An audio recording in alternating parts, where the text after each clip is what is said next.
pumunta siya sa iba. Kasi mahirap lang ako. Kaya naghanap siya ng magandang kinabukasan siguro. Hi.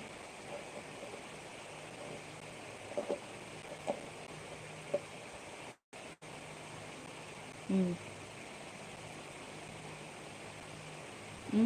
Sa totoo nga, kung mataba man ako, yung pinagpalit niya sa akin, mas mataba pa. Iwan ko lang kung because sabi ko mas maganda yun. Siguro, um, siguro, I don't know. Parang, hindi kasi kami magkaintindihan. Lalo na pag may mga side kami na hindi nagkaintindihan. Katulad ng pagsusugal, mga ganun. Iba kasi kami ng prinsipyo.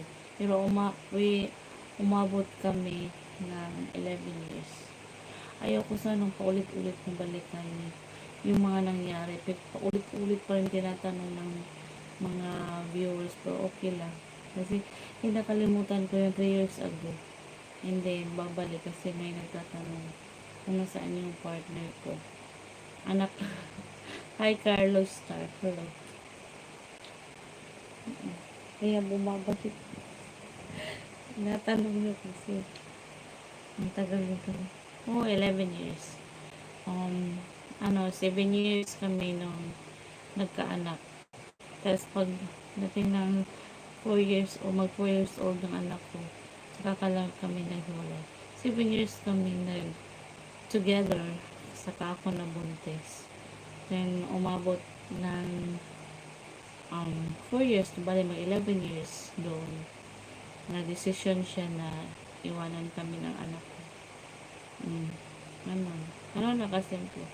Sabi pa na maghanap na lang daw ako hindi ako hiniwalay. Maghanap-hanap na lang po ako ng iba daw. Akala ko, kasi mayroon na pala siya. May plano na pala siyang Oo.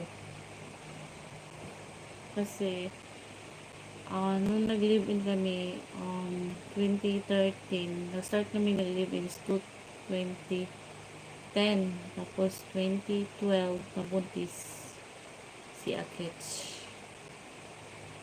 Tapos nakunan ako noong 2013, tapos nabalik na nabuntis ako is 2018 after 5 years. Kaya naghanap ng samahan ko kayo hanggang hindi naman ako naghahanap. Siguro I'm just waiting for the right time. Kung wala, mali okay lang. Ayoko ayun, hirap na. Kaya enjoy ko na lang yung life ko sa anak ko. Focus kasi paghanap ko, madidepress na ako kasi parang iwan ko, hindi ko pa kasi nakita, wala pang narating. Kung sakaling hindi man, hintayin ko talagang ibigay ni Lord sa tamang panahon at the right time. Kung ayaw kong maghanap, gusto ko siya ang lumato. Kasi nung una hinahanap ko yun siguro. Kasi ako nung ama ng anak ko is ako yung pumunta sa kanila para kita kami. Kasi textmate kami nun. Kaya hindi pala ganun.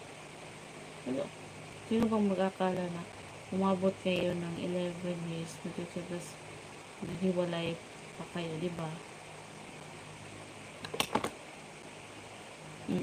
Ayaw kong maghanap. Kasi akong maghanap, mapunta na ako sa maling tao. Diba?